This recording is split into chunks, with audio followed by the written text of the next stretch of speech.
लवकर खाली करण्याबाबत पोलिसांकडून नोटीस देण्यात आलेली आहे। पोलिसांनी आझाद मैदानात जरांगेंची भेट घेतली। लवकरात लवकर आझाद मैदान खाली करा असं सांगितलं गेलंय। आधीच्या परवानगीनुसार नियमांचं उल्लंघन झाल्यानं परवानगी नाकारण्यात आली आहे। जी नोटीस आहे ही या मैदाना संदर्भामधली आहे। कोर्टामध्ये आज दुपारी 1 वाजता आपलं मॅटर लागत आहेत। आमचे जे ॲडव्होकेट आहेत त्याच्यामध्ये आशिष गायकवाड असतील, दुबे पाटील असतील, टेकाळे साहेब असतील, श्रीराम पिंगळे असतील, अभिजित पाटील असतील, सतीश माने शिंदे साहेब आहेत स्वतः ते उभे राहत आहेत या संदर्भामध्ये।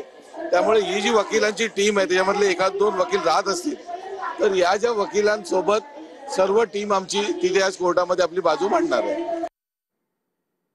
मैं पैरवी करेंगे कोर्ट में। हैदराबाद आणि त्याचबरोबर सातारा या गॅजेट लागू करावं म्हणून समितीची बैठक देखील झाली आहे आणि आरक्षण देण्यासाठी शासन राज्य शासन देखील प्रयत्न करत आहे। गॅजेटर हे एक त्या कागदपत्रांसाठी मागणी करण्यासाठी म्हणजे जात प्रमाणपत्र त्याच्यातला एक कागद पीस ऑफ एव्हिडन्स असू शकतो। त्या आधारे त्या नोंदींच्या आधारे मागास ठरत नाही, ती केस वेगळी आहे। आणि तशा प्रकारे देशातलं कोणतंच राज्य तशा प्रकारची अधिसूचना काढून सरसकट सगळे सोयरे एक जातीलाच पूर्ण त्या जातीत वर्ग करा असं होत नाही। दुसरीकडे पाहायला गेलं तर आज तुम्ही जी मागणी केलेली आहे की कुठेतरी त्यांच्यावरती गुन्हा दाखल करावा, कारण आंदोलनकर्ते जे बाहेर येत आहेत, तर यावरती तुमचं काय मत आहे की आज तुमची काय भूमिका असते? कारण कोर्टाने पोलिसांना सांगितलं पण पोलीस कारवाई करत नाही असं सांगितलेलं आहे, त्यांना आदेश देण्याचीही तुम्ही मागणी केली। पोलिसांनी गुन्हा दाखल केला ना बेस्टच्या प्रकरणामध्ये। त्याचबरोबर पोलीस यंत्रणा आपलं कायदेशीर तत्पर्यानं काम करायचंय। आणि ज्यावेळेस विलासराव देशमुख मुख्यमंत्री होते त्यावेळेस सानंदाच्या प्रकरणामध्ये स्पष्टपणे राजकारण्यांची वाट न पाहता पोलिसांनी कारवाई करावी असंच माननीय सर्वोच्च न्यायालयाचं मत आहे। आणि त्या मताला विसंगतपणे किंवा मुंबई पोलीस कायद्याला विसंगतपणे किंवा आता उपोषण आंदोलन धरण्याच्या बाबतीतल्या कायद्याला विसंगतपणे कोणालाही काहीही चुकीची ॲक्टिव्हिटी करता येणार नाही। आणि आपण जे म्हणताय की आझाद मैदानाच्या बाहेर जे काही चाललंय, नारळाच्या झाडावर चढणे किंवा आज तर मी पाहिलं की पालिकेच्या समोरच्या त्या खांब म्हणजे एवढा मोठा खांब आहे त्याच्यावर, ह्या सगळ्या गोष्टी मला असं वाटतं हुल्लडबाजीच्या आहेत, सिरियसनेस याच्यात कमी आहे। आपण पाहिलं की आज पुन्हा एकदा गुणरत्न सतावरती जे आहेत ते हायकोर्टाकडच्या दिशेने निघालेले आहेत आणि त्यांनी आजही युक्तिवाद करणार असल्याचं सांगितलेलं आहे।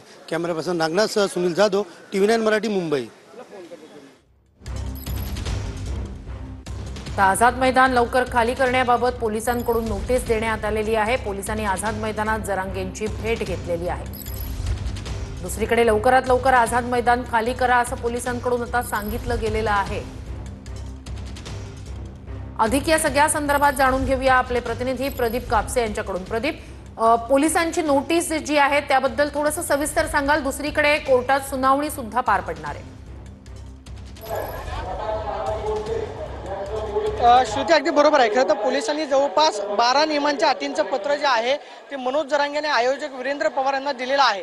नोटीसमध्ये पोलिसांनी स्पष्टपणे म्हटलेलं आहे की मुंबई उच्च न्यायालयानं जो निकाल दिलेला आहे त्या निकालाचं नियम घालून देण्यात आलेले होते। अटी आणि नियमांचं उल्लंघन जे आहे ते झालेलं आहे। त्यामुळं आयोजकांकडून पोलिसांच्या वरिष्ठ अधिकाऱ्यांची परवानगी घेतल्याशिवाय कोणतीही जाहीर सभा त्याचबरोबर आंदोलन जे आहे आझाद मैदानामध्ये करता येणार नाही।